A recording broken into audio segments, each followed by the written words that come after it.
Hello student, ਅੱਜ ਆਪਾਂ ਗੱਲ ਕਰਦੇ ਹਾਂ ਭਾਰਤ ਦੇ ਸੰਵਿਧਾਨ ਦੀ ਪ੍ਰਸਤਾਵਨਾ ਦੀ। ਇਸ ਤੋਂ ਪਹਿਲਾਂ ਪਰ ਮੈਂ ਤੁਹਾਨੂੰ ਇੱਕ ਉਦਾਹਰਨ ਦਿੰਨੀ ਆ। ਜਿਵੇਂ ਇੱਕ ਕਿਤਾਬ ਆ ਨਾ, ਜਿਵੇਂ ਇੱਕ ਕਿਤਾਬ ਹੁੰਦੀ ਆ, ਕਿਤਾਬ ਨੂੰ ਆਪਾਂ ਜਦੋਂ ਖੋਲ੍ਹਦੇ ਆ ਉਹਦੇ ਪਹਿਲੇ ਪੇਜ ਤੇ ਹੁੰਦਾ ਵਾ ਕਿ ਕਿਤਾਬ ਵਿੱਚ ਕੀ ਕੀ ਚੀਜ਼ਾਂ ਨੇ, ਉਹਦੇ ਬਾਰੇ ਸਾਨੂੰ ਇੱਕ ਜਿਹੜਾ ਲੇਖਕ ਆ ਉਹ ਲਿਖਦਾ ਵਾ। ਤੇ ਨੰਬਰ 2 ਤੇ ਅਗਲਾ ਪੇਜ ਖੋਲ੍ਹਦੇ ਆ ਤਾਂ ਉੱਥੇ ਇੱਕ ਸਾਰਣੀ ਬਣੀ ਹੁੰਦੀ ਹੈ, ਜਿਹਨੂੰ ਇੰਡੈਕਸ ਵੀ ਕਹਿ ਦਿੰਦੇ ਨੇ। ਉਹਦੇ ਤੇ ਵੀ ਲਿਖਿਆ ਹੁੰਦਾ ਵੀ ਇਹਦੇ ਵਿੱਚ ਪਹਿਲਾ ਚੈਪਟਰ ਇਹ ਆ ਤੇ ਇਹ ਇੰਨੇ ਨੰਬਰ ਪੇਜ ਤੋਂ ਲੈ ਕੇ ਇੰਨੇ ਨੰਬਰ ਪੇਜ ਤੱਕ ਆ। ਦੂਸਰਾ ਚੈਪਟਰ ਲਿਖ ਕੇ ਉਸਦਾ ਨਾਮ ਲਿਖਿਆ ਹੁੰਦਾ ਵਾ ਤੇ ਫਿਰ ਉਸ ਦੇ ਬਾਰੇ ਵੀ ਪੇਜ ਨੰਬਰ ਵਗੈਰਾ ਲਿਖਿਆ ਹੁੰਦਾ। ਇਸੇ ਤਰ੍ਹਾਂ ਜਿੰਨੇ ਵੀ ਲੈਸਨ ਹੁੰਦੇ ਨੇ ਉਹਨਾਂ ਬਾਰੇ ਜਾਣਕਾਰੀ ਦਿੱਤੀ ਹੁੰਦੀ ਹੈ। ਇਹ ਉਦਾਹਰਨ ਨੂੰ ਆਪਾਂ ਜੇਕਰ ਪ੍ਰਸਤਾਵਨਾ ਨਾਲ ਜੋੜੀਏ ਤਾਂ ਸਾਨੂੰ ਪਤਾ ਲੱਗਦਾ ਵਾ ਕਿ ਪ੍ਰਸਤਾਵਨਾ ਵੀ ਸੰਵਿਧਾਨ ਵਿੱਚ ਸੇਮ ਇਹੀ ਭੂਮਿਕਾ ਨਿਭਾਉਂਦੀ ਹੈ। ਪ੍ਰਸਤਾਵਨਾ ਵਿੱਚ ਕੀ ਹੁੰਦਾ ਵਾ, ਜਿਹੜਾ ਕੁਛ ਸੰਵਿਧਾਨ ਦੇ ਵਿੱਚ ਲਿਖਿਆ ਹੁੰਦਾ, ਪ੍ਰਸਤਾਵਨਾ ਉਸਦਾ ਨਿਚੋੜ ਹੁੰਦਾ ਵਾ। ਪ੍ਰਸਤਾਵਨਾ ਵਿੱਚ ਸੰਵਿਧਾਨ ਵਿੱਚ ਜਿਹੜਾ ਵੀ ਕੁਛ ਲਿਖਿਆ ਹੁੰਦਾ, ਸੰਵਿਧਾਨ ਦੇ ਜਿਹੜੇ ਉਦੇਸ਼ ਹੁੰਦੇ ਨੇ, ਉਹਨਾਂ ਉਦੇਸ਼ਾਂ, ਉਹਨਾਂ ਆਦਰਸ਼ਾਂ ਨੂੰ ਪ੍ਰਸਤਾਵਨਾ ਵਿੱਚ ਵਰਣਨ ਕੀਤਾ ਹੁੰਦਾ ਵਾ। ਜਿਵੇਂ ਕਿ ਆਪਾਂ ਹੁਣ ਇਸ PDF ਵਿੱਚ ਦੇਖ ਰਹੇ ਹਾਂ, ਕੀ ਹੈ ਇਹਦੇ ਵਿੱਚ ਲਿਖਿਆ। ਪ੍ਰਸਤਾਵਨਾ ਉਹ ਘੋਸ਼ਣਾ ਪੱਤਰ ਹੈ ਜੋ ਸੰਵਿਧਾਨ ਦੀਆਂ ਧਾਰਾਵਾਂ ਤੋਂ ਪਹਿਲਾਂ ਸੰਵਿਧਾਨ ਦੇ ਆਰੰਭ ਵਿੱਚ ਸ਼ਾਮਿਲ ਕੀਤਾ ਹੁੰਦਾ ਹੈ। ਕਿਰਪਾ ਜਿਹੜੀ ਤੁਹਾਨੂੰ ਮੈਂ ਪਹਿਲਾਂ ਉਦਾਹਰਨ ਦਿੱਤੀ ਆ ਉਹਨੂੰ ਦਿਮਾਗ ਵਿੱਚ ਰੱਖਣਾ ਤੇ ਫਿਰ ਸਮਝਣਾ। ਇਹ BA ਲੈਵਲ ਹੋ ਗਿਆ, ਭਾਵੇਂ MA ਲੈਵਲ ਹੋ ਗਿਆ, ਜਾਂ ਕੋਈ ਵੀ 10ਵੀਂ 12ਵੀਂ ਜਾਂ ਕੋਈ ਮਾਸਟਰ ਕੇਡਰ ਦੀ ਤਿਆਰੀ ਕਰ ਰਿਹਾ ਵਾ ਜੀ, ਜਾਂ ਕੋਈ UGC ਨੈਟ ਦੀ ਵੀ ਤਿਆਰੀ ਕਰ ਰਿਹਾ। ਜ਼ਰੂਰੀ ਨਹੀਂ ਕਿ ਆਪਾਂ ਹਿੰਦੀ ਜਾਂ ਇੰਗਲਿਸ਼ 'ਚ ਹੀ ਕਰਨੀ ਆ, ਕਨਸੈਪਟ ਨੂੰ ਸਮਝਣਾ ਜ਼ਰੂਰੀ ਆ। ਠੀਕ ਹੈ, ਸਭ ਤੋਂ ਪਹਿਲਾਂ ਆਪਾਂ ਟੌਪਿਕ ਨੂੰ ਸਮਝ ਲਈਏ, ਫਿਰ ਜਿਹੜੀ ਮਰਜ਼ੀ ਲੈਂਗੁਏਜ 'ਚ ਕਰੀ ਜਾਈਏ। ਠੀਕ ਹੈ, ਹੁਣ ਆਪਾਂ ਗੱਲ ਕਰਦੇ ਹਾਂ ਭਾਰਤ ਦੇ ਸੰਵਿਧਾਨ ਦੀ ਪ੍ਰਸਤਾਵਨਾ ਦੀ। ਸਭ ਤੋਂ ਪਹਿਲਾਂ ਕਿਹਾ ਗਿਆ ਵੀ ਪ੍ਰਸਤਾਵਨਾ ਉਹ ਘੋਸ਼ਣਾ ਪੱਤਰ ਹੈ ਜਿਹੜਾ ਸੰਵਿਧਾਨ ਦੀਆਂ ਧਾਰਾਵਾਂ ਤੋਂ ਪਹਿਲਾਂ ਸੰਵਿਧਾਨ ਦੇ ਆਰੰਭ ਵਿੱਚ ਸ਼ਾਮਿਲ ਕੀਤਾ ਹੁੰਦਾ ਹੈ। ਬਿਲਕੁਲ ਸਹੀ ਹੈ। ਪ੍ਰਸਤਾਵਨਾ ਵਿੱਚ ਸੰਵਿਧਾਨ ਵਿੱਚ ਕੀਤੇ ਸ਼ਾਮਿਲ ਆਦਰਸ਼ਾਂ ਅਤੇ ਉਦੇਸ਼ਾਂ ਦਾ ਵਰਣਨ ਹੁੰਦਾ ਹੈ, ਜਿਨ੍ਹਾਂ ਨੂੰ ਪੜ੍ਹਨ ਨਾਲ ਵਿਅਕਤੀ ਨੂੰ ਸੰਵਿਧਾਨ ਨੂੰ ਸਮਝਣ ਵਿੱਚ ਸਹਾਇਤਾ ਮਿਲਦੀ ਹੈ। ਇਸੇ ਕਰਕੇ ਹੀ ਕਈ ਲੋਕ ਪ੍ਰਸਤਾਵਨਾ ਨੂੰ ਸੰਵਿਧਾਨ ਦੀ ਕੁੰਜੀ ਵੀ ਕਹਿ ਦਿੰਦੇ ਨੇ, ਸੰਵਿਧਾਨ ਦਾ ਸ਼ੀਸ਼ਾ ਵੀ, ਜਾਂ ਸੰਵਿਧਾਨ ਦੀ ਆਤਮਾ ਵੀ ਕਹਿ ਦਿੰਦੇ ਨੇ। ਸਭ ਤੋਂ ਪਹਿਲਾਂ ਪ੍ਰਸਤਾਵਨਾ ਨੂੰ ਸੰਯੁਕਤ ਰਾਜ ਅਮਰੀਕਾ ਨੇ ਆਪਣੇ ਸੰਵਿਧਾਨ ਵਿੱਚ ਸ਼ਾਮਿਲ ਕੀਤਾ ਸੀਗਾ। ਸੰਯੁਕਤ ਰਾਜ ਅਮਰੀਕਾ ਦਾ ਜਿਹੜਾ ਸੰਵਿਧਾਨ ਆ, ਸੰਸਾਰ ਦਾ ਪਹਿਲਾ ਅਜਿਹਾ ਲਿਖਤੀ ਸੰਵਿਧਾਨ ਸੀ ਜਿਸ ਵਿੱਚ ਪ੍ਰਸਤਾਵਨਾ ਸ਼ਾਮਿਲ ਕੀਤੀ ਗਈ ਸੀਗੀ। ਇਸ ਤੋਂ ਪਿੱਛੋਂ ਇਹ ਇੱਕ ਪਰੰਪਰਾ ਬਣ ਗਈ ਤੇ ਵੱਖ-ਵੱਖ ਜਿਹੜੇ ਦੇਸ਼ ਸੀਗੇ ਉਹ ਵੀ ਪ੍ਰਸਤਾਵਨਾ ਨੂੰ ਆਪਣੇ ਸੰਵਿਧਾਨ ਵਿੱਚ ਅੰਕਿਤ ਕਰਨ ਲੱਗੇ। ਜੇਕਰ ਆਪਾਂ ਅੱਗੇ ਗੱਲ ਕਰਦੇ ਹਾਂ ਵੀ ਭਾਰਤ ਦੇ ਸੰਵਿਧਾਨ ਵਿੱਚ ਜਿਹੜੀ ਪ੍ਰਸਤਾਵਨਾ 'ਤੇ ਕਈ ਵਿਦਵਾਨ ਹੋ ਗਏ ਨੇ, ਜਿਵੇਂ ਆਪਾਂ ਪਹਿਲੇ ਨੰਬਰ 'ਤੇ ਦੇਖਦੇ ਹਾਂ ਸ਼੍ਰੀ KM ਮੁੰਸੀ ਜੀ, ਜਾਂ ਦੂਜੇ ਨੰਬਰ 'ਤੇ ਡਾਕਟਰ BR ਅੰਬੇਦਕਰ, ਅੱਗੇ ਸ਼੍ਰੀ KNA ਪਾਲਕੀਵਾਲਾ ਦੇ ਅਨੁਸਾਰ। ਇਹ ਸਾਰੇ ਤਿੰਨਾਂ ਨੇ ਆਪਾਂ ਨੂੰ ਬੜੇ ਮਹੱਤਵਪੂਰਨ ਨੇ। ਇਹਨਾਂ ਨੇ ਕੀ ਪ੍ਰਭਾਸ਼ਾਵਾਂ ਦਿੱਤੀਆਂ ਉਹਨਾਂ ਬਾਰੇ ਆਪਾਂ ਚਾਨਣਾ ਪਾਉਂਦੇ ਹਾਂ। ਸਭ ਤੋਂ ਪਹਿਲਾਂ ਦੇਖਦੇ ਹਾਂ ਸ਼੍ਰੀ KM ਮੁੰਸੀ ਜੀ ਅਨੁਸਾਰ ਪ੍ਰਸਤਾਵਨਾ ਜਿਹੜੀ ਆ ਸੰਵਿਧਾਨ ਦੀ ਰਾਜਨੀਤਿਕ ਜਨਮ ਕੁੰਡਲੀ ਹੈ। ਅੱਗੇ ਆਪਾਂ ਗੱਲ ਕਰਦੇ ਹਾਂ ਡਾਕਟਰ BR ਅੰਬੇਦਕਰ ਜੀ ਦੀ। ਪ੍ਰਸਤਾਵਨਾ ਵਿੱਚ ਸਦਨ ਦੇ ਹਰੇਕ ਮੈਂਬਰ ਦੀ ਇੱਛਾ ਛੁਪੀ ਹੋਈ ਹੈ ਕਿ ਸੰਵਿਧਾਨ ਦਾ ਆਧਾਰ, ਇਸ ਦੀ ਸ਼ਕਤੀ, ਇਸ ਦੀ ਪ੍ਰਭੂਸੱਤਾ ਲੋਕਾਂ ਤੋਂ ਪ੍ਰਾਪਤ ਹੋਣੀ ਚਾਹੀਦੀ ਹੈ।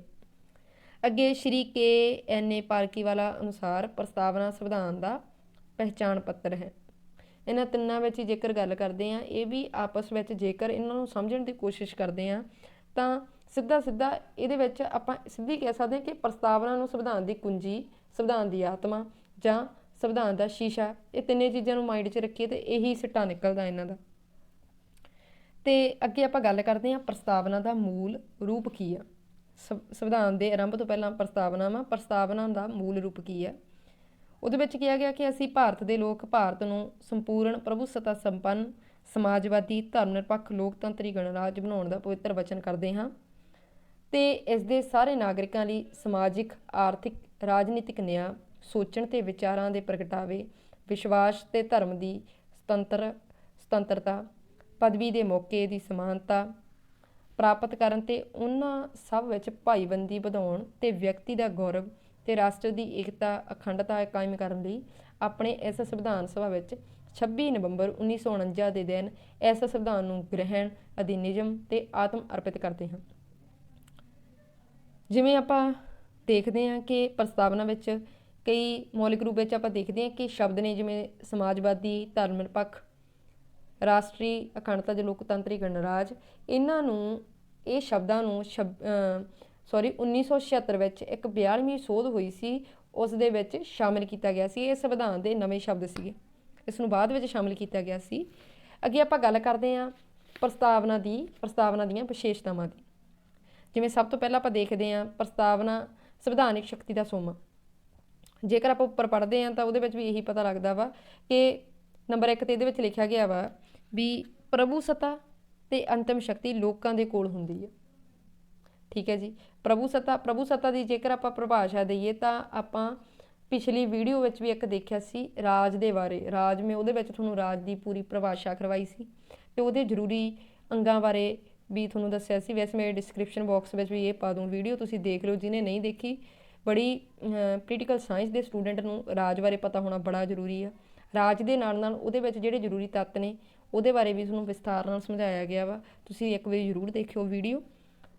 ਇਹਦੇ ਵਿੱਚ ਕੀ ਆ, ਪ੍ਰਭੂ ਸੱਤਾ ਤੇ ਅੰਤਮ ਸ਼ਕਤੀ ਲੋਕਾਂ ਦੇ ਹੱਥ ਵਿੱਚ ਹੁੰਦੀ ਹੈ। ਜੇਕਰ ਆਪਾਂ ਪ੍ਰਭੂ ਸੱਤਾ ਦੀ ਗੱਲ ਕਰਦੇ ਹਾਂ ਉਹਦੇ ਵਿੱਚ ਅੰਦਰੂਨੀ ਪ੍ਰਭੂ ਸੱਤਾ ਤੇ ਬਾਹਰੀ ਪ੍ਰਭੂ ਸੱਤਾ ਹੁੰਦੀ ਹੈ। ਪ੍ਰਭੂ ਸੱਤਾ ਹੁੰਦੀ ਹੈ ਵੀ ਹਰ ਪ੍ਰਕਾਰ ਦੇ ਬੰਧਨਾਂ ਤੋਂ ਮੁਕਤੀ। ਠੀਕ ਹੈ ਜੀ।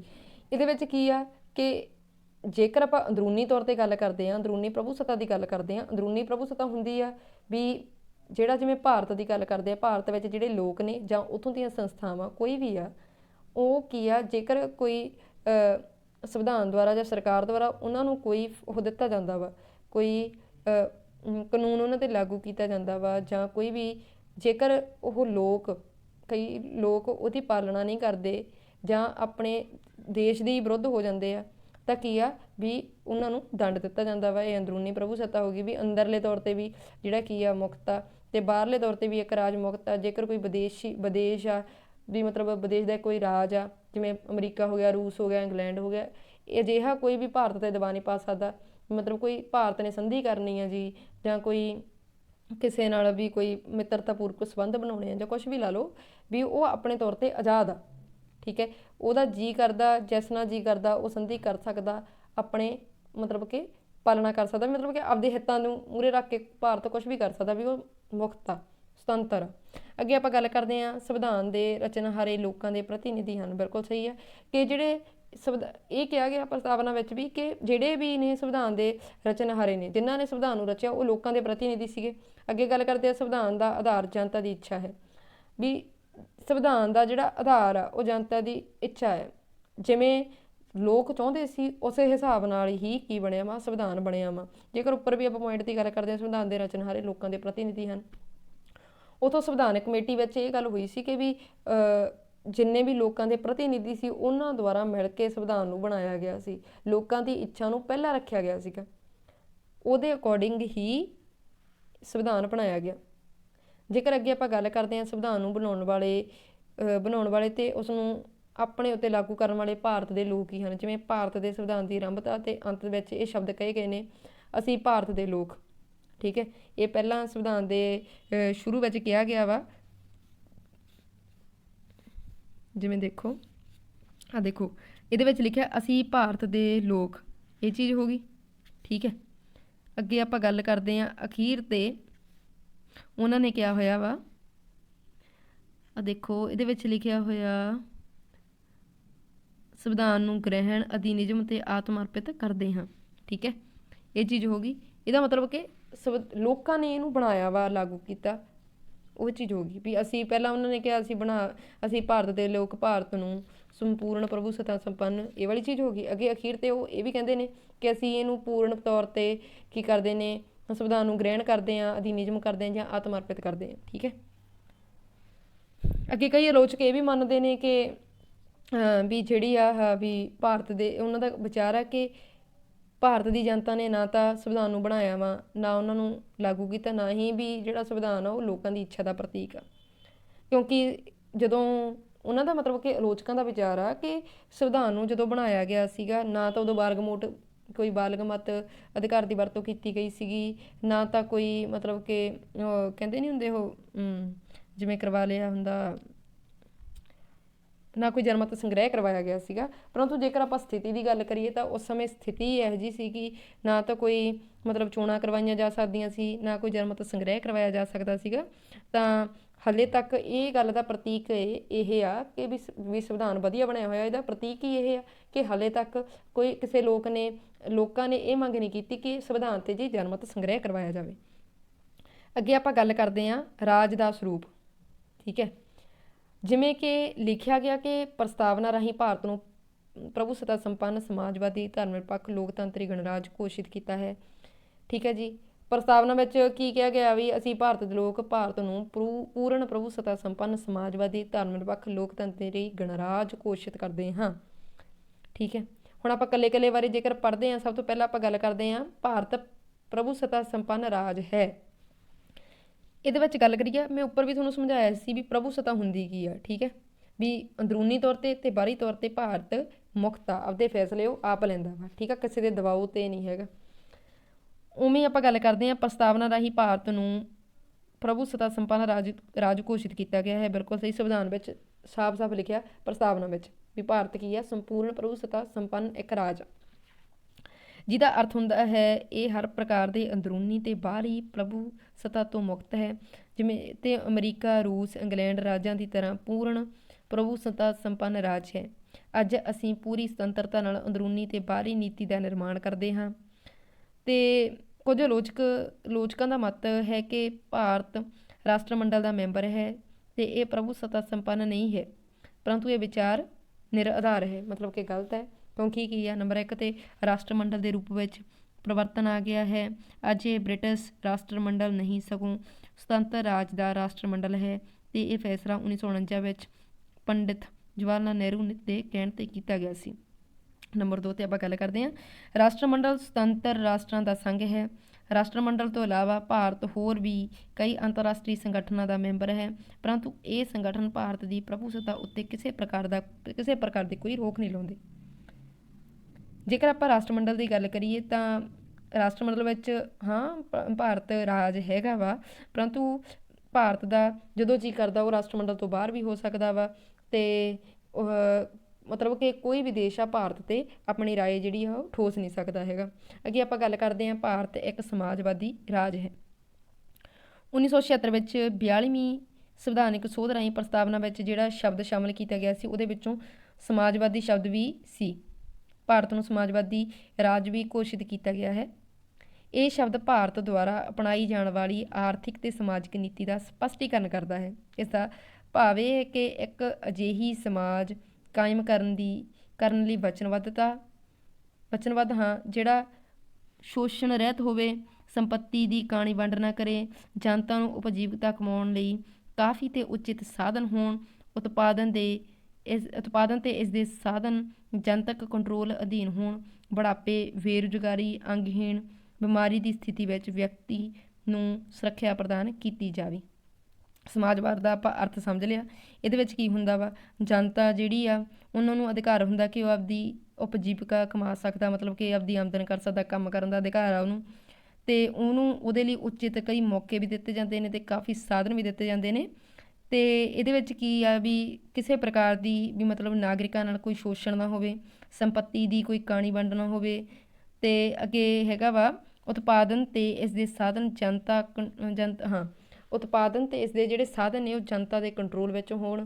ਜੇਕਰ ਬੁਢਾਪੇ, ਬੇਰੁਜ਼ਗਾਰੀ, ਅੰਗਹੀਣ, ਬਿਮਾਰੀ ਦੀ ਸਥਿਤੀ ਵਿੱਚ ਵਿਅਕਤੀ ਨੂੰ ਸੁਰੱਖਿਆ ਪ੍ਰਦਾਨ ਕੀਤੀ ਜਾਂਦੀ ਆ, ਉਹਨਾਂ ਨੂੰ ਵੀ ਸਰਕਾਰ ਦੁਆਰਾ ਕੋਈ ਵੀ ਕੋਈ ਵਿੱਤੀ ਸਹਾਇਤਾ ਜਾਂ ਕਿਸੇ ਪ੍ਰਕਾਰ ਦੀ ਸਹੂਲਤਾਂ ਵੀ ਦਿੱਤੀਆਂ ਜਾਂਦੀਆਂ ਨੇ।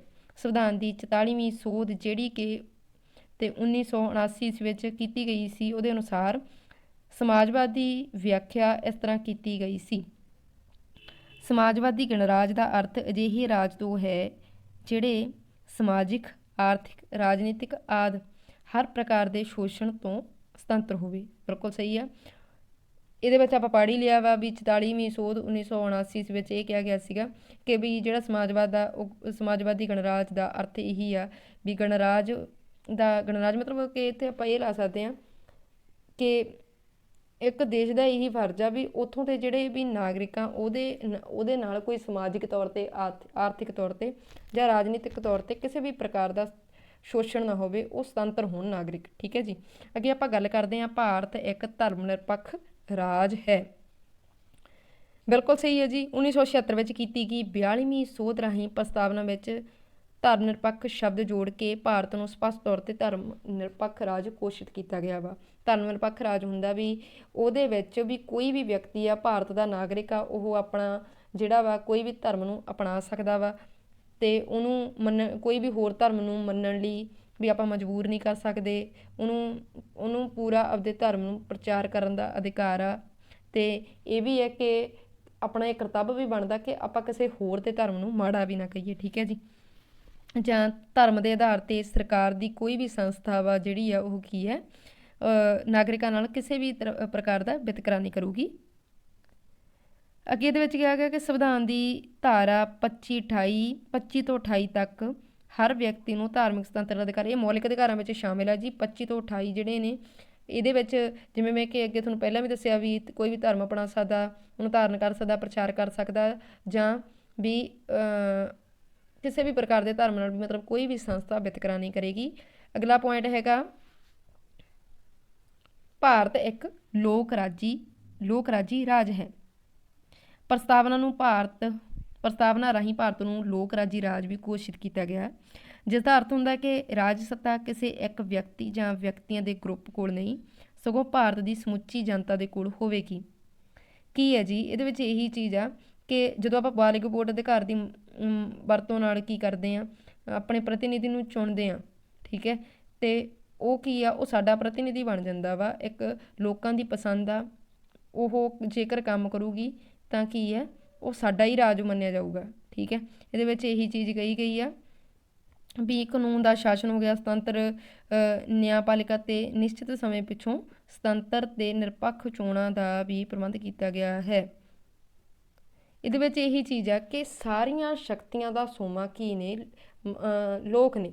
ਲੋਕਾਂ ਕੋਲ ਸ਼ਕਤੀ ਆ ਵੀ ਉਹ ਆਪਦੇ ਵੋਟ ਦੇ ਅਧਿਕਾਰ ਦੇ ਰਾਹੀਂ ਆਪਦੇ ਪ੍ਰਤੀਨਿਧਾਂ ਨੂੰ ਚੁਣ ਸਕਦੇ ਆ।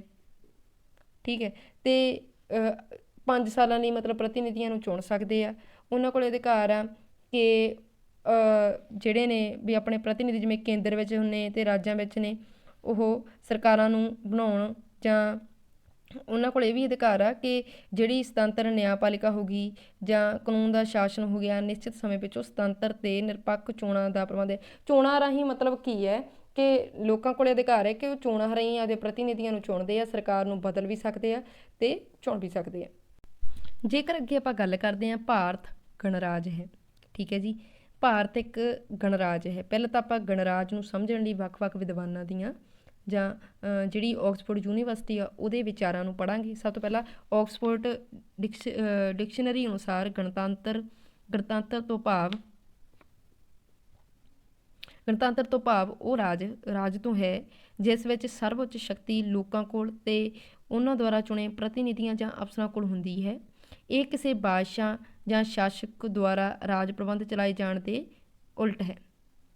ਅਮਰੀਕੀ ਵਿਦਵਾਨ ਮੈਡੀਸਨ ਅਨੁਸਾਰ ਗਣਰਾਜ ਉਹ ਸਰਕਾਰ ਹੈ ਜਿਸ ਦੀਆਂ ਸ਼ਕਤੀਆਂ ਦਾ ਸੋਮਾ ਜਨਤਾ ਦਾ ਮਹਾਨ ਸਮੂਹ ਹੈ, ਜਿਸ ਦਾ ਰਾਜ ਪ੍ਰਬੰਧ ਉਹਨਾਂ ਲੋਕਾਂ ਰਾਹੀਂ ਚਲਾਇਆ ਜਾਂਦਾ ਹੈ ਜੋ ਆਪਣੇ ਪਦ ਉੱਪਰ ਜਨਤਾ ਦੀ ਵਿੱਚ ਫੋਨ ਆ ਗਿਆ ਸੀਗਾ ਜਿਸ ਦਾ ਰਾਜ ਪ੍ਰਬੰਧ ਉਹਨਾਂ ਲੋਕਾਂ ਰਾਹੀਂ ਚਲਾਇਆ ਜਾਂਦਾ ਹੈ ਜੋ ਆਪਣੇ ਪਦ ਉੱਪਰ ਜਨਤਾ ਦੀ ਇੱਛਾ, ਸੀਮਤ ਸਮੇਂ ਜਾਂ ਚੰਗੇ ਵਰਤਾਓ ਤੱਕ ਰਹਿੰਦੇ ਹਨ। ਜੇਕਰ ਆਪਾਂ ਇਹਨਾਂ ਦੋਨਾਂ ਪਰਿਭਾਸ਼ਾਵਾਂ ਨੂੰ ਧਿਆਨ ਨਾਲ ਪੜ੍ਹੀਏ ਤਾਂ ਸਾਨੂੰ ਇਹੀ ਪਤਾ ਲੱਗਦਾ ਵਾ ਕਿ ਵੀ ਕੀ ਆ, ਵੀ ਭਾਰਤ ਆ ਜਿਹੜਾ ਉਹ ਗਣਰਾਜ ਦੀਆਂ ਦੋਨਾਂ ਸ਼ਰਤਾਂ ਨੂੰ, ਆਪਾਂ ਉੱਪਰ ਲਿਖੀਆਂ ਸ਼ਰਤਾਂ ਨੂੰ ਪੂਰਾ ਕਰਦਾ ਵਾ, ਕਿਉਂਕਿ ਜਿਹੜਾ ਭਾਰਤ ਦਾ ਰਾਸ਼ਟਰਪਤੀ ਆ ਉਹ ਜਨਤਾ ਦੁਆਰਾ ਅਪਰਤੱਖ ਰੂਪ ਵਿੱਚ ਨਿਸ਼ਚਿਤ ਕਾਰਜਕਾਰ ਰਾਹੀਂ ਚੁਣਿਆ ਜਾਂਦਾ ਵਾ ਤੇ ਸ਼ਕਤੀ ਦਾ ਅੰਤਮ ਸੋਮਾ ਕੀ ਆ, ਲੋਕ ਆ। ਉੱਪਰ ਵੀ ਇਹੀ ਕਿਹਾ ਜਾਂਦਾ ਵਾ ਕਿ ਸ਼ਕਤੀ ਦਾ ਜਿਹੜਾ ਅੰਤਮ ਸੋਮਾ ਵਾ ਜਾਂ ਤਾਂ ਲੋਕ ਹੋਣਾ ਚਾਹੀਦਾ, ਜਾਂ ਲੋਕਾਂ ਦਾ ਸਮੂਹ ਹੋਣਾ ਚਾਹੀਦਾ। ਤੇ ਜਾਂ ਜਿਵੇਂ ਆਪਾਂ ਇਹਦੇ ਵਿੱਚ ਪੜ੍ਹਦੇ ਨਾ, ਅਮਰੀਕੀ ਵਿਦਵਾਨ ਮੈਡੀਸਨ ਅਨੁਸਾਰ ਗਣਰਾਜ ਉਹ ਸਰਕਾਰ ਹੈ ਜਿਸ ਵਿੱਚ ਸ਼ਕਤੀਆਂ ਦਾ ਸੋਮਾ ਜਨਤਾ ਦਾ ਮਹਾਨ ਸਮੂਹ ਹੈ। ਠੀਕ ਹੈ ਜੀ, ਇਹ ਹੋ ਗਿਆ। ਦੂਸਰਾ, ਜਿਸ ਦਾ ਰਾਜ ਪ੍ਰਬੰਧ ਉਹਨਾਂ ਲੋਕਾਂ ਰਾਹੀਂ ਚਲਾਇਆ ਜਾਂਦਾ ਹੈ ਜੋ ਆਪਣੇ ਪਦ ਉੱਪਰ, ਹੁਣ ਪਦ ਉੱਪਰ ਆ ਗਿਆ, ਉੱਪਰ ਜਨਤਾ ਦੀ ਇੱਛਾ, ਸੀਮਤ ਸਮੇਂ ਜਾਂ ਚੰਗੇ ਵਰਤਾਓ ਤੱਕ ਰਹਿੰਦੇ ਹਨ। ਇੱਥੇ ਹੁਣ ਰਾਸ਼ਟਰਪਤੀ ਦੀ ਗੱਲ ਹੀ ਹੋ ਰਹੀ ਆ। ਜੇਕਰ ਆਪਾਂ ਇਹਨੂੰ ਭਾਰਤ ਦੇ ਰਾਸ਼ਟਰਪਤੀ ਨਾਲ ਰਿਲੇਟ ਕਰਦੇ ਹਾਂ ਤਾਂ ਰਾਸ਼ਟਰਪਤੀ ਇੱਕ ਗਣਰਾਜ ਲਈ, ਗਣਤੰਤਰ ਹੋਣ ਲਈ ਬਿਲਕੁਲ ਸਹੀ ਇੱਕ ਉਹਦਾ ਵਾ। ਅੱਗੇ ਆਪਾਂ ਗੱਲ ਕਰਦੇ ਹਾਂ ਸੰਵਿਧਾਨ ਦੇ ਉਦੇਸ਼ ਕੀ ਨੇ। ਪ੍ਰਸਤਾਵਨਾ ਵਿੱਚ ਸੰਵਿਧਾਨ ਦੇ ਉਦੇਸ਼ਾਂ ਦਾ ਵਰਣਨ ਹੈ। ਜਿਵੇਂ ਕਿਹੜੇ ਸੰਵਿਧਾਨ ਦੇ ਉਦੇਸ਼ ਨੇ। ਪਹਿਲਾ, ਇਨਸਾਫ। ਪ੍ਰਸਤਾਵਨਾ ਅਨੁਸਾਰ ਸਭ ਤੋਂ ਪਹਿਲਾਂ ਉਦੇਸ਼ ਜਿਸ ਦਾ ਸੰਵਿਧਾਨ ਵਿੱਚ ਵਰਣਨ ਕੀਤਾ ਗਿਆ ਹੈ ਉਹ ਹੈਗਾ ਵਾ ਉਹ ਸਭ ਵਿਅਕਤੀਆਂ ਲਈ ਇਨਸਾਫ ਪ੍ਰਾਪਤ ਕਰਨਾ ਅਤੇ ਇਨਸਾਫ ਦੀਆਂ ਵੱਖ-ਵੱਖ ਕਿਸਮਾਂ। ਠੀਕ ਹੈ, ਮਤਲਬ ਕਿ ਇਨਸਾਫ ਕੀ ਹੁੰਦਾ ਵਾ। ਜੇਕਰ ਕੋਈ ਕਿਸੇ 'ਤੇ ਜ਼ੁਲਮ ਹੋ ਰਿਹਾ ਵਾ ਤਾਂ ਉਸ ਨੂੰ ਇਨਸਾਫ ਦੇਣਾ। ਹੁਣ ਇਨਸਾਫ ਦੀਆਂ ਕਈ ਅੱਗੇ ਕਿਸਮਾਂ ਨੇ। ਸਮਾਜਿਕ ਤੌਰ 'ਤੇ ਵੀ ਇਨਸਾਫ ਹੋ ਸਕਦਾ, ਆਰਥਿਕ ਤੌਰ 'ਤੇ ਵੀ ਇਨਸਾਫ ਹੋ ਸਕਦਾ ਅਤੇ ਰਾਜਨੀਤਿਕ ਤੌਰ 'ਤੇ ਵੀ ਇਨਸਾਫ ਹੋ ਸਕਦਾ। ਇਸ ਦੀਆਂ ਤਿੰਨ ਕਿਸਮਾਂ ਨੇ। ਸਭ ਤੋਂ ਪਹਿਲੇ ਹੈਗੀ ਸਮਾਜਿਕ ਇਨਸਾਫ। ਸਮਾਜਿਕ ਇਨਸਾਫ ਕੀ ਹੁੰਦਾ ਵਾ, ਜਿਵੇਂ ਜਾਤ ਪਾਤ ਹੋ ਗਿਆ ਜੀ, ਰੰਗ ਹੋ ਗਿਆ, ਧਰਮ ਹੋ ਗਿਆ ਆਦਿ ਆਧਾਰ 'ਤੇ ਕਿਸੇ ਵੀ ਵਿਅਕਤੀ ਨਾਲ ਜੇਕਰ ਕੋਈ ਵਿਤਕਰਾ ਹੋ ਰਿਹਾ ਤਾਂ ਉੱਥੇ ਸਮਾਜਿਕ ਇਨਸਾਫ ਨਹੀਂ ਹੋ ਰਿਹਾ ਵਾ। ਠੀਕ ਹੈ, ਉਹਦਾ ਸਮਾਜਿਕ ਇਨਸਾਫ ਦਾ ਮਤਲਬ ਇਹ ਹੈ ਕਿ ਕਿਸੇ ਨੂੰ ਧਰਮ ਦੇ ਆਧਾਰ 'ਤੇ, ਰੰਗ ਦੇ ਆਧਾਰ 'ਤੇ ਜਾਂ ਜਾਤ ਪਾਤ ਦੇ ਆਧਾਰ 'ਤੇ ਕਿਸੇ ਵੀ ਪ੍ਰਕਾਰ ਦਾ ਵਿਤਕਰਾ ਨਾ ਕਰਨਾ। ਸੰਵਿਧਾਨ ਦੀ ਧਾਰਾ 15 ਤੋਂ ਲੈ ਕੇ 18 ਤੱਕ ਇਹਨਾਂ ਅਸਮਾਨਤਾਵਾਂ ਨੂੰ ਦੱਸਿਆ ਗਿਆ ਵਾ, ਉਹਨਾਂ ਨੂੰ ਖਤਮ ਕਰਨ ਲਈ ਪ੍ਰਬੰਧ ਕੀਤੇ ਗਏ ਨੇ। ਸਭ ਤੋਂ ਫਿਰ ਅੱਗੇ ਗੱਲ ਆਉਂਦੀ ਹੈ ਜੀ ਆਰਥਿਕ ਨਿਆਂ। ਠੀਕ ਹੈ, ਆਰਥਿਕ ਨਿਆਂ ਕੀ ਹੁੰਦਾ ਵਾ ਕਿ ਇਸ ਤੋਂ ਬਾਅਦ ਹੁੰਦਾ ਕਿ ਸਮਾਜ ਵਿੱਚ ਜੇਕਰ ਆਰਥਿਕ ਨਿਆਂ ਹੋ ਰਿਹਾ ਉਹਨੂੰ ਖਤਮ ਕੀਤਾ ਜਾਵੇ ਅਤੇ ਹਰ ਵਿਅਕਤੀ ਨੂੰ ਉਹਦੀ ਜਿਹੜੀ ਜੀਵਿਕਾ ਉਹਨੇ ਕਮਾਈ ਕੀਤੀ ਆ ਉਹਨੂੰ ਉਨੀ ਮਜ਼ਦੂਰੀ ਦਿੱਤੀ ਜਾਵੇ ਅਤੇ ਜਿੰਨੇ ਘੰਟੇ ਉਹਨੇ ਕੰਮ ਕੀਤਾ ਉਨੀ ਹੀ ਉਹਨੂੰ ਦਿੱਤੀ ਜਾਵੇ। ਅਤੇ ਵੈਸੇ ਤਾਂ 8 ਘੰਟੇ ਹੁਣ ਟਾਈਮ ਕੀਤਾ ਗਿਆ ਵਾ। ਅੱਗੇ ਕੀ ਆ ਜੀ 38, 39 ਅਤੇ 40 ਧਾਰਾਵਾਂ ਦੇ ਅਨੁਸਾਰ ਆਰਥਿਕ ਨਿਆਂ ਨੂੰ ਕਾਇਮ ਕੀਤਾ ਗਿਆ ਵਾ। ਅੱਗੇ ਆਪਾਂ ਗੱਲ ਕਰਦੇ ਹਾਂ ਰਾਜਨੀਤਿਕ ਨਿਆਂ ਦੀ। ਰਾਜਨੀਤਿਕ ਨਿਆਂ ਵਿੱਚ ਆਉਂਦਾ ਵੀ ਕਿਸੇ ਵਿਅਕਤੀ ਨਾਲ ਵੀ ਵੋਟਾਂ ਦੇ ਜਿਵੇਂ ਵੋਟ ਪਾਉਣ ਦਾ ਵੀ ਅਧਿਕਾਰ ਹੁੰਦਾ ਵਾ ਅਤੇ ਚੁਣੇ ਜਾਣ ਦਾ ਅਧਿਕਾਰ, ਸਰਕਾਰੀ ਅਹੁਦੇ ਪ੍ਰਾਪਤ ਕਰਨ ਦਾ ਅਧਿਕਾਰ, ਸਰਕਾਰ ਦੀ ਆਲੋਚਨਾ ਕਰਨ ਦਾ ਅਧਿਕਾਰ, ਉਹਨਾਂ ਨੂੰ ਸੁਤੰਤਰਤਾ ਹੈਗੀ ਆ, ਕਾਨੂੰਨ ਸਾਹਮਣੇ ਸਾਰੇ ਬਰਾਬਰ ਨੇ। ਇਹ ਸਾਰੀਆਂ ਕੀ ਚੀਜ਼ਾਂ ਨੇ, ਉਹਨਾਂ ਨੂੰ ਸਾਰੇ ਵਿਅਕਤੀਆਂ ਨੂੰ ਅਧਿਕਾਰ ਦਿੱਤੇ ਜਾਣ, ਸਾਰਿਆਂ ਨੂੰ ਬਰਾਬਰ ਅਧਿਕਾਰ ਦਿੱਤੇ ਜਾਣ, ਕਿਸੇ ਨਾਲ ਕਿਸੇ ਪ੍ਰਕਾਰ ਦਾ ਇਹਦੇ ਵਿੱਚ ਕੋਈ ਵੀ ਭੇਦਭਾਵ ਨਾ ਕੀਤਾ ਜਾਵੇ। ਠੀਕ ਹੈ ਜੀ, ਅੱਗੇ ਗੱਲ ਕਰਦੇ ਹਾਂ ਸੁਤੰਤਰਤਾ ਦੀ। ਪ੍ਰਸਤਾਵਨਾ ਰਾਹੀਂ ਦੂਸਰਾ ਉਦੇਸ਼ ਸੁਤੰਤਰਤਾ ਪ੍ਰਾਪਤੀ ਨਿਸ਼ਚਿਤ ਕੀਤਾ ਗਿਆ ਹੈ। ਇਹ ਕਿਹੜੇ ਨੰਬਰ 1 ਸੋਚਣ ਦੀ ਸੁਤੰਤਰਤਾ। ਸਾਰੇ ਵਿਅਕਤੀ ਕੋਈ ਵੀ ਚੀਜ਼ ਨੂੰ ਸੋਚ ਸਕਦੇ ਆ, ਉਹਨਾਂ ਨੂੰ ਸੋਚਣ ਦਾ ਪੂਰਾ ਅਧਿਕਾਰ ਹੈ। ਅਗਲਾ ਹੈ ਵਿਚਾਰ ਪ੍ਰਗਟਾ ਕਰਨ ਦੀ ਸੁਤੰਤਰਤਾ। ਕੋਈ ਵੀ ਵਿਅਕਤੀ ਆਪਣਾ ਉਹ ਅਖਬਾਰਾਂ ਵਿੱਚ, ਰਸਾਲਿਆਂ ਵਿੱਚ ਜਾਂ ਜਲਸਿਆਂ ਵਿੱਚ ਜਾ ਕੇ ਆਪਦੇ ਵਿਚਾਰਾਂ ਨੂੰ ਪ੍ਰਗਟ ਕਰ ਸਕਦੇ ਨੇ, ਉਹਨਾਂ ਨੂੰ ਪੂਰਾ ਅਧਿਕਾਰ ਦਿੱਤਾ ਗਿਆ ਹੈ। ਸੰਵਿਧਾਨ ਦੀ ਜਿਹੜੀ ਧਾਰਾ 9A ਦੇ ਅਨੁਸਾਰ ਸਾਨੂੰ ਭਾਸ਼ਣ ਅਤੇ ਵਿਚਾਰ ਪ੍ਰਗਟਾਵੇ ਦੀ ਸੁਤੰਤਰਤਾ ਵੀ ਦਿੱਤੀ ਗਈ ਹੈ। ਜੇਕਰ ਆਪਾਂ ਗੱਲ ਕਰਦੇ ਹਾਂ ਸੰਵਿਧਾਨ ਦੀ ਪ੍ਰਸਤਾਵਨਾ ਦੀ ਤਾਂ ਉਹਦੇ ਵਿੱਚ ਵੀ ਸਾਫ਼ ਲਿਖਿਆ ਹੋਇਆ ਵਾ ਵੀ ਸਾਨੂੰ ਸਮਾਜਿਕ ਨਿਆਂ, ਆਰਥਿਕ ਨਿਆਂ, ਸੋਚਣ ਅਤੇ ਵਿਚਾਰਾਂ ਦੇ ਪ੍ਰਗਟਾਵੇ ਦੀ ਪੂਰਨ ਤੌਰ 'ਤੇ ਸੁਤੰਤਰਤਾ ਹੈ। ਅਗਲਾ ਹੈਗਾ ਵਿਸ਼ਵਾਸ ਦੀ ਸੁਤੰਤਰਤਾ। ਹਰ ਵਿਅਕਤੀ ਨੂੰ ਸੁਤੰਤਰਤਾ ਪੂਰਵਕ ਆਪਣੇ ਵਿਸ਼ਵਾਸ ਨੂੰ ਕਾਇਮ ਰੱਖਣ ਦੀ ਸੁਤੰਤਰਤਾ ਦਿੱਤੀ ਗਈ ਹੈ ਅਤੇ ਵਿਅਕਤੀ ਦੇ ਵਿਸ਼ਵਾਸ ਜਾਂ ਵਿਚਾਰ ਉੱਪਰ ਕਿਸੇ ਪ੍ਰਕਾਰ ਦਾ ਦਬਾਅ ਨਹੀਂ ਪਾਇਆ ਜਾ ਸਕਦਾ। ਕੋਈ ਵੀ ਵਿਅਕਤੀ ਆ ਉਹ ਕਿਸੇ ਵੀ ਜਿਵੇਂ ਧਾਰਮਿਕ ਸਥਾਨ 'ਤੇ ਜਾਂ ਕਿਸੇ ਵੀ ਪ੍ਰਕਾਰ ਦਾ ਵਿਸ਼ਵਾਸ ਕਰ ਸਕਦਾ, ਉਹਨੂੰ ਆਪਾਂ ਹਟਾ ਨਹੀਂ ਸਕਦੇ, ਉਹਦੇ ਮਤਲਬ ਵਿਸ਼ਵਾਸ ਨੂੰ ਆਪਾਂ ਤੋੜ ਨਹੀਂ ਸਕਦੇ ਹੈਗੇ। ਅੱਗੇ ਆਪਾਂ ਗੱਲ ਕਰਦੇ ਹਾਂ ਪੂਜਾ ਕਰਨ ਦੀ ਸੁਤੰਤਰਤਾ। ਆਰਟੀਕਲ 25 ਤੋਂ ਲੈ ਕੇ 28 ਤੱਕ ਹਰ ਵਿਅਕਤੀ ਨੂੰ ਆਪਣੀ ਇੱਛਾ ਅਨੁਸਾਰ ਪੂਜਾ ਕਰਨ ਦੀ, ਕਿਸੇ ਵੀ ਧਰਮ ਨੂੰ ਅਪਣਾਉਣ ਦੀ ਸੁਤੰਤਰਤਾ ਵਾ। ਅਗਲਾ ਹੈਗਾ ਪੁਆਇੰਟ ਹੈਗਾ ਸਮਾਨਤਾ ਦੀ। ਜੇਕਰ ਸਮਾਨਤਾ ਦੀ ਗੱਲ ਕਰਦੇ ਹਾਂ ਪ੍ਰਸਤਾਵਨਾ ਅਨੁਸਾਰ ਤੀਸਰਾ ਉਦੇਸ਼ ਭਾਰਤੀ ਨਾਗਰਿਕਾਂ ਵਿੱਚ ਸਮਾਨਤਾ ਸਥਾਪਿਤ ਕਰਨ ਲਈ ਕੋਸ਼ਿਸ਼ ਕੀਤੀ ਗਈ ਹੈ ਕਿ ਸਾਰੇ ਵਿਅਕਤੀ ਸਮਾਨ ਨੇ, ਉਹਨਾਂ ਨਾਲ ਕਿਸੇ ਪ੍ਰਕਾਰ ਦਾ ਭੇਦਭਾਵ ਨਾ ਕੀਤਾ ਗਿਆ ਹੈ। ਜੇਕਰ ਇਹਨਾਂ ਨੂੰ ਆਪਾਂ ਅੱਗੇ ਪਾਰਟਸ ਡਿਵਾਈਡ ਕਰੀਏ ਤਾਂ ਸਭ ਤੋਂ ਪਹਿਲਾਂ ਹੈਗਾ ਪਦ ਦੀ ਸਮਾਨਤਾ। ਕੋਈ ਵੀ ਵਿਅਕਤੀ ਆ ਜੇਕਰ ਉਹ ਐਲੀਜੀਬਲ ਹੈਗਾ ਵਾ, ਉਹਦੇ ਕੋਲ ਐਲੀਜੀਬਿਲਿਟੀ ਹੈਗੀ ਆ ਤਾਂ ਉਹ ਕਿਸੇ ਵੀ ਪਦ ਨੂੰ ਉਹ ਪ੍ਰਾਪਤ ਕਰਨ ਲਈ ਉਹ ਉਮੀਦਵਾਰ ਆ ਜਿਹੜਾ ਉਹ ਐਲੀਜੀਬਲ ਹੋਵੇਗਾ। ਅਤੇ ਇਹਨਾਂ ਨੂੰ ਕਿਸੇ ਵੀ ਜਿਵੇਂ ਜਾਤ, ਧਰਮ ਹੋ ਗਈ, ਰੰਗ ਆਦਿ ਦੇ ਆਧਾਰ 'ਤੇ ਕਿਸੇ ਪ੍ਰਕਾਰ ਦਾ ਵਿਤਕਰਾ ਨਹੀਂ ਕਰਨਾ ਚਾਹੀਦਾ। ਇਹਦੀ ਸਮਾਨਤਾ ਸਾਰੇ ਨਾਗਰਿਕਾਂ ਨੂੰ ਦਿੱਤੀ ਗਈ ਹੈ। ਆਰਟੀਕਲ 15 ਅਨੁਸਾਰ ਕਿਸੇ ਵੀ ਵਿਅਕਤੀ ਨਾਲ ਜਾਤ ਪਾਤ, ਰੰਗ, ਨਸਲ ਆਦਿ ਆਧਾਰ 'ਤੇ ਕੋਈ ਵੀ ਵਿਤਕਰਾ ਨਹੀਂ ਕੀਤਾ ਜਾ ਸਕਦਾ। ਆਰਟੀਕਲ 17 ਅਨੁਸਾਰ ਛੂਤ ਛਾਤ ਦੀ ਸਮਾਪਤੀ ਅਤੇ ਆਰਟੀਕਲ 18 ਦੇ ਅਨੁਸਾਰ ਖਿਤਾਬਾਂ ਨੂੰ ਪ੍ਰਾਪਤ ਕਰਨ ਦੀ ਸੁਤੰਤਰਤਾ ਹੈ ਵੀ ਕੋਈ ਵੀ ਵਿਅਕਤੀ ਰਾਸ਼ਟਰਪਤੀ ਦੁਆਰਾ ਖਿਤਾਬ ਨੂੰ ਪ੍ਰਾਪਤ ਕਰ ਸਕਦਾ ਜੇਕਰ ਉਹ ਐਲੀਜੀਬਲ ਹੈਗਾ। ਅਗਲਾ ਹੈਗਾ ਅਫਸਰਾਂ ਦੀ ਸਮਾਨਤਾ। ਜੇਕਰ ਇਹਦੇ ਵਿੱਚ ਵੀ ਇਹੀ ਚੀਜ਼ ਕਹੀ ਹੈ ਕਿ ਆਰਟੀਕਲ 16 ਦੇ ਅਨੁਸਾਰ ਸਾਰੇ ਨਾਗਰਿਕਾਂ ਨੂੰ ਅਫਸਰਾਂ ਦੀ ਸਮਾਨਤਾ ਦਿੱਤੀ ਗਈ ਹੈ ਤੇ ਹਰ ਵਿਅਕਤੀ ਆਪਣੀ ਯੋਗਤਾ ਦੇ ਅਨੁਸਾਰ ਪਦਵੀ ਨੂੰ ਪ੍ਰਾਪਤ ਕਰ ਸਕਦਾ ਵਾ।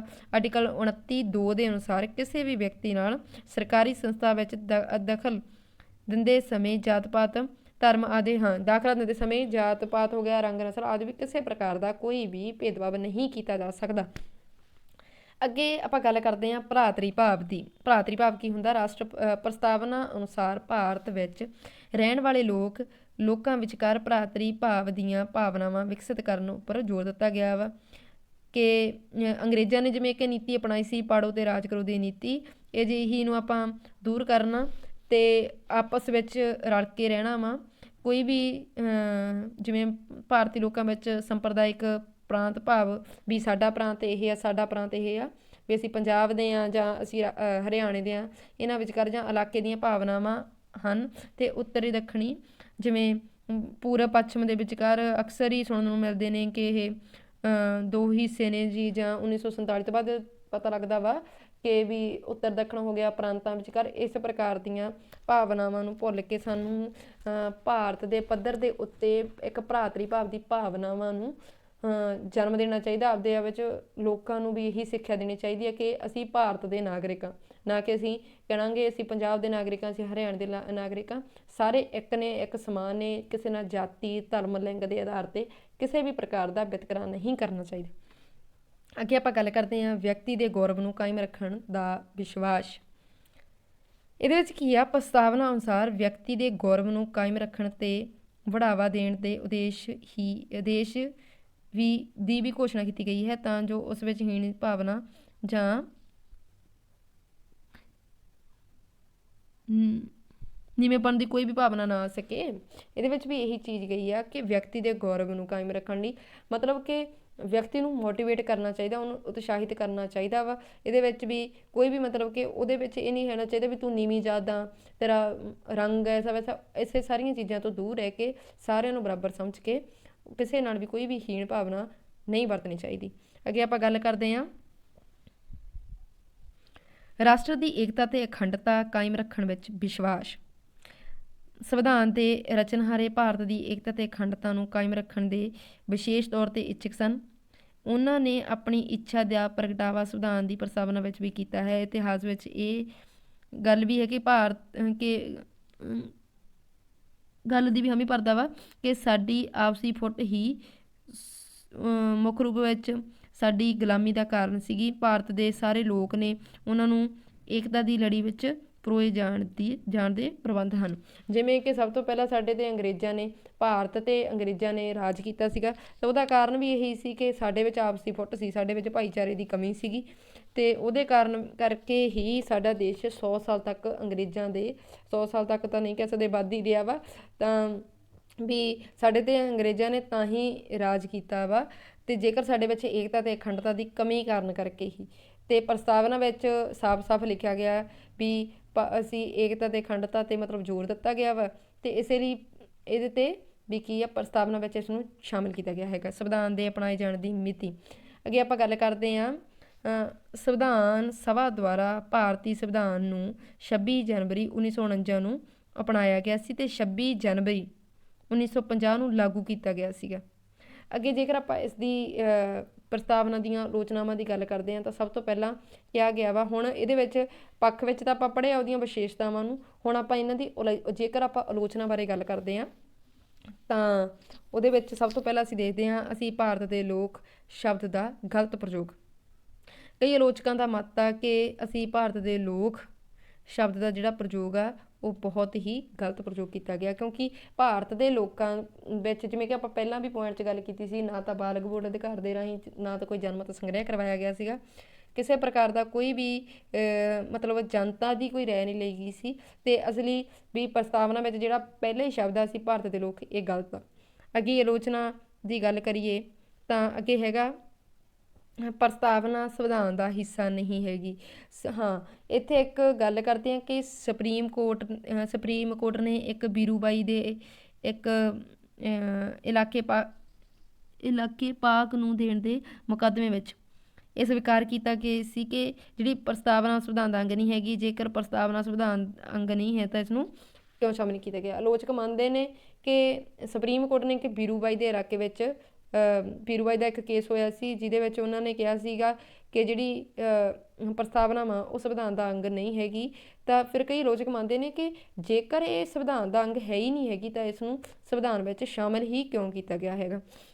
ਅੱਗੇ ਆਪਾਂ ਗੱਲ ਕਰਦੇ ਹਾਂ, ਪ੍ਰਸਤਾਵਨਾ ਨਿਆਂਯੋਗ ਨਹੀਂ ਹੈ। ਬਿਲਕੁਲ ਸਹੀ ਹੈ। ਜੇਕਰ ਆਪਾਂ ਇਹਦੇ ਵਿੱਚ ਆਲੋਚਕਾਂ ਦੀ ਗੱਲ ਕਰੀਏ, ਉਹਨਾਂ ਦੇ ਮਤ ਦੇ ਅਨੁਸਾਰ ਜੇਕਰ ਪ੍ਰਸਤਾਵਨਾ ਸੰਵਿਧਾਨ ਦਾ ਅੰਗ ਹੀ ਨਹੀਂ ਗੀ ਤਾਂ ਫਿਰ ਸੁਪਰੀਮ ਕੋਰਟ ਵਿੱਚ ਜੇਕਰ ਕੋਈ ਕੇਸ ਲੈ ਕੇ ਜਾਂਦਾ ਤਾਂ ਸੁਪਰੀਮ ਕੋਰਟ ਨੇ ਪਹਿਲਾਂ ਕਿਹਾ ਵੀ ਇਹ ਸੰਵਿਧਾਨ ਦਾ ਅੰਗ ਨਹੀਂ ਹੈਗੀ। ਜਿਹੜੀ ਚੀਜ਼ ਸੰਵਿਧਾਨ ਦਾ ਅੰਗ ਨਹੀਂ ਹੈਗੀ ਉਹ ਫਿਰ ਨਿਆਂਯੋਗ ਵੀ ਨਹੀਂ ਹੋਊਗੀ। ਇਸ ਲਈ ਕੀ ਆ, ਇਹ ਵੀ ਆਲੋਚਕਾਂ ਦਾ ਵਿਚਾਰ ਆ ਕਿ ਪ੍ਰਸਤਾਵਨਾ ਨਿਆਂਯੋਗ ਨਹੀਂ ਹੈਗੀ। ਅੱਗੇ ਹੈਗਾ, ਪ੍ਰਸਤਾਵਨਾ ਦੀ ਭਾਸ਼ਾ ਅਸਪਸ਼ਟ ਹੈ। ਜੇਕਰ ਸਿੱਧੇ ਸ਼ਬਦਾਂ ਵਿੱਚ ਆਪਾਂ ਗੱਲ ਕਰਦੇ ਹਾਂ ਕਿ ਜੇਕਰ ਆਪਾਂ ਦਾ ਪੋਲੀਟੀਕਲ ਦੇ ਸਟੂਡੈਂਟ ਆ, ਇਸ ਲਈ ਆਪਾਂ ਨੂੰ ਪ੍ਰਭੂ ਸੱਤਾ ਹੋ ਗਿਆ ਜਾਂ ਸਮਾਜਵਾਦੀ ਹੋ ਗਿਆ, ਗਣਰਾਜ ਹੋ ਗਏ, ਅਜਿਹੇ ਸ਼ਬਦ ਨੇ, ਇਹਨਾਂ ਬਾਰੇ ਆਪਾਂ ਨੂੰ ਨੌਲੇਜ ਹੈਗੀ ਆ। ਪਰੰਤੂ ਜੇਕਰ ਜੇ ਕੋਈ ਹੋਰ ਸਬਜੈਕਟ ਦੇ ਸਾਇੰਸ ਵਾਲੇ ਜਾਂ ਹੋਰ ਕੋਈ ਵੀ ਸਮਝਣ, ਆਮ ਨਾਗਰਿਕ ਸਮਝਣ ਦੀ ਕੋਸ਼ਿਸ਼ ਕਰਨ ਤਾਂ ਉਹ ਪ੍ਰਸਤਾਵਨਾ ਦੀ ਭਾਸ਼ਾ ਨੂੰ ਸਮਝ ਨਹੀਂ ਸਕਦੇ। ਜਾਂ ਆਪਾਂ ਇਹ ਵੀ ਕਹਿ ਸਕਦੇ ਹਾਂ ਕਈ ਇਲਾਕਿਆਂ ਦੀ ਭਾਸ਼ਾ ਹੋਰ ਹੁੰਦੀ ਹੈ ਜੀ, ਉਹ ਵੀ ਚੀਜ਼ਾਂ ਇਹਦੇ ਵਿੱਚ ਆਪਾਂ ਐਡ ਕਰ ਸਕਦੇ ਹਾਂ। ਅੱਗੇ ਆਪਾਂ ਗੱਲ ਕਰਦੇ ਹਾਂ, ਭਾਰਤ ਸਮਾਜਵਾਦੀ ਰਾਜ ਨਹੀਂ ਹੈ। ਆਲੋਚਕ ਮੰਨਦੇ ਨੇ ਕਿ ਜਿਹੜਾ ਭਾਰਤ ਆ ਉਹ ਸਮਾਜਵਾਦੀ ਰਾਜ ਨਹੀਂ ਹੈ। ਅੱਜ ਭਾਰਤ ਦੀ ਅਰਥ ਵਿਵਸਥਾ ਦਾ ਸਰੂਪ ਸਮਾਜਵਾਦੀ ਤੋਂ ਪੂੰਜੀਵਾਦੀ ਵਿੱਚ ਬਦਲ ਗਿਆ ਹੈ। ਭਾਰਤ ਦੁਆਰਾ ਉਦਾਰਵਾਦੀ ਪੂੰਜੀਕਰਨ ਤੇ ਵਿਸ਼ਵੀਕਰਨ ਦੀਆਂ ਜਿਹੜੀਆਂ ਵਾ ਨੀਤੀਆਂ ਨੂੰ ਅਪਣਾ ਲਿਆ ਗਿਆ। ਇਸ ਲਈ ਕੀ ਕਰਦੇ ਨੇ ਕਿ ਕਈ ਆਲੋਚਕ ਮੰਨਦੇ ਨੇ ਕਿ ਜਿਹੜਾ ਵਾ ਭਾਰਤ ਆ ਉਹ ਇੱਕ ਸਮਾਜਵਾਦੀ ਦੇਸ਼ ਨਹੀਂ ਹੈਗਾ। ਹਾਂ, ਕਿ ਜਿਵੇਂ ਗਲੋਬਲਾਈਜੇਸ਼ਨ ਆ ਗਿਆ ਵਾ ਜਾਂ ਹੋਰ ਸਾਰੀਆਂ ਆਪਾਂ ਕ੍ਰਾਂਤੀਆਂ ਨੂੰ ਅਪਣਾ ਲਿਆ ਵਾ, ਨੀਤੀਆਂ ਨੂੰ ਅਪਣਾ ਲਿਆ ਵਾ, ਉਹਦੇ ਕਾਰਨ ਕਈ ਆਲੋਚਕ ਮੰਨਦੇ ਨੇ ਕਿ ਪ੍ਰਸਤਾਵਨਾਵਾਂ ਜਿਹੜਾ ਵਾ ਉਹ ਇੱਕ ਸਮਾਜਵਾਦੀ ਰਾਜ ਨਹੀਂ ਹੈ। ਭਾਰਤ ਇੱਕ ਸਮਾਜਵਾਦੀ ਰਾਜ ਨਹੀਂ ਹੈ। ਇੱਥੇ ਹੀ ਅਸੀਂ ਇਸ ਵੀਡੀਓ ਨੂੰ ਸਮਾਪਤ ਕਰਦੇ ਹਾਂ। ਅਤੇ ਜੇਕਰ ਤੁਹਾਨੂੰ ਇਹ ਵੀਡੀਓ ਚੰਗੀ ਲੱਗੀ ਹੋਵੇ ਜਾਂ ਤੁਸੀਂ ਕੋਈ ਆਪਣੀ ਰਾਏ ਦੇਣੀ ਹੋਵੇ ਜਾਂ ਕੋਈ ਤੁਹਾਡਾ ਕੋਈ ਕੁਐਸਚਨ ਹੋਵੇ ਜਾਂ ਤੁਸੀਂ ਮੈਨੂੰ ਵੀ ਕੋਈ ਸਲਾਹ ਦੇਣੀ ਹੋਵੇ ਤਾਂ ਮੈਨੂੰ ਤੁਸੀਂ ਦੇ ਸਕਦੇ ਹੋ ਕਮੈਂਟ ਬਾਕਸ ਵਿੱਚ। ਅਤੇ ਅਸੀਂ ਇੱਥੇ ਵੀਡੀਓ ਨੂੰ ਸਮਾਪਤ ਕਰਦੇ ਹਾਂ। ਤਾਂ ਪਲੀਜ਼ ਤੁਸੀਂ ਸਾਡੇ ਚੈਨਲ ਨੂੰ ਸਬਸਕ੍ਰਾਈਬ ਕਰ ਲਿਓ, ਲਾਈਕ ਕਰ ਦਿਓ ਅਤੇ ਸ਼ੇਅਰ ਕਰ ਦਿਓ ਤਾਂ ਜੋ ਤੁਹਾਨੂੰ ਇੱਕ ਬੈਲ ਆਈਕਨ ਨੂੰ ਜ਼ਰੂਰ ਦਬਾ ਦਿਓ ਕਿਉਂਕਿ ਅਗਲੀ ਵੀਡੀਓ ਦੀ ਨੋਟੀਫਿਕੇਸ਼ਨ ਤੁਹਾਨੂੰ ਮਿਲਦੀ ਰਹੇ। ਧੰਨਵਾਦ।